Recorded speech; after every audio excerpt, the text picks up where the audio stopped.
Are you someone who trades candlestick patterns? Have you ever heard of the 3-bar play pattern? No problem if not, because by the end of this video, you'll be clued up about this unique pattern that churns out solid market opportunities.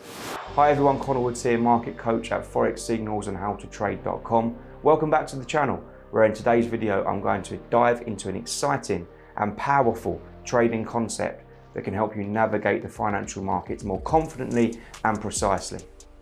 To be exact, I'll be walking you through the 3-bar play pattern, a candlestick pattern that isn't often spoken about, but it can provide valuable insights into market trends and potential reversals as well. What I'm going to do is I'm going to explain the candlestick pattern first, what it's all about, then run through some examples. So let's get started. So let's take a look at an example. For this example, we're going to have a look at the rising 3-bar play pattern. So really what we're looking for in this situation is we can see the market, we follow the trend first of all. We can see we're in a downtrend here, so if we're looking for a rising 3-bar play pattern, it's at the end of a downtrend and it's that reversal pattern. When we zoom in on what's happening here, let me just get my drawings on the chart. This is how we characterize the actual pattern itself. So really important, this first candlestick needs to be igniting, is the word that I like to use for it. In other words, it's a really above average candle in terms of its body, and you can really see the size of that candle compared to what we've seen in previous price action. You know, it's pretty big, way above average. So that's step number one.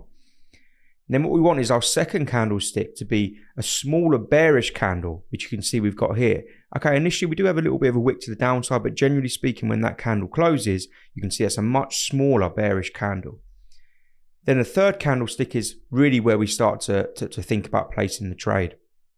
And the third candlestick must rise above the second candlestick and ideally close above as well. You can see we just about got a close above, but we can see how we traded above this level as well. Now the way we'd actually trade this, let's get rid of these now. The way we'd actually trade this is at the close of that third candlestick or the open of the fourth, we'd look to go long. Let's draw that in. Our stop loss is always below the wick of the second candle. And our take profit can be, you know, whether you want an indicator, whether you want to target highs. So for example, look, we could target this high, and this high. Just move it up there. That would be our full take profit. That's sort of the swing high of the next move. So basically a 3-to-1 trade that we've got in here. Now, some people also will want extra confidence on their trade. So how do we know this is a good trading opportunity? Are there any moving averages, RSIs, any other extra confidence we can use? Well, you can see this on this RSI. You can see that where we had that igniting candle, that actually caused a moving average crossover, a bullish crossover. So there's good confluence there already. We sit back and we let the trade play out. You can see nearly got stopped out there. But then we go straight to our take profit area. And that's how we get a fantastic 3-to-1 trade. Let's take a look at a bearish example now. So we're looking at a bearish 3-bar candlestick pattern. Exactly the same process as before, but we're looking for basically the opposite of what we just spoken about. So euro dollar at the moment, you can see is in an uptrend. We have a little bit of a reversal there. So we are still looking for catching reversals, but from the back of this play we've had, it's more like a continuation of the bearish play that we've seen right here. Let's get our drawings on the chart.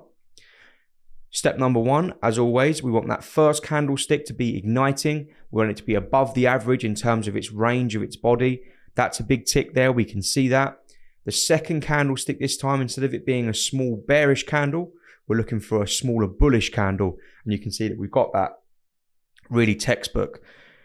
What's really fascinating about that as well is right where that 200 simple moving average is in this yellow line is right where we got that doji candle or that smaller bullish candle closed there. That's really good confluence. Our third candlestick needs to fall below the second candlestick and ideally, of course, close below as well. We can see we've got a big tick there because we've got an initial move to the downside.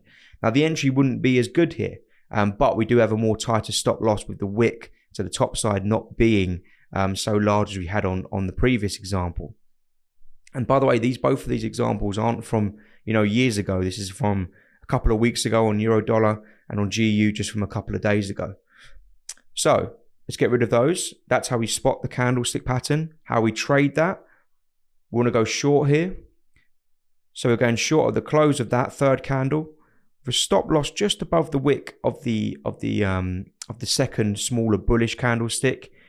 And again, where do we target? You know, we can target lows along the way. We can target there, it's 1.16, and we can take partials along the way, 2.61. And we can really target sort of any swing low opportunities that we can get, really taking partials along the way. And we let that trade play out. And this one moved obviously particularly nicely. It actually went, you know, completely sunk to the downside. You won't always get that situation, but generally speaking, we really caught that bearish move off of that 3-bar play pattern. Now, initially, you may have been thinking, well, it would have been a tough one to trade because we ought to get that move down there, but we just have to be patient, wait for that igniting candle, wait for that small bullish candle, wait for that third candlestick to close below, and then it's go time, and then we just roll with the actual candlestick pattern itself. And that's how we trade the rising 3-bar play pattern and the falling 3-bar play pattern.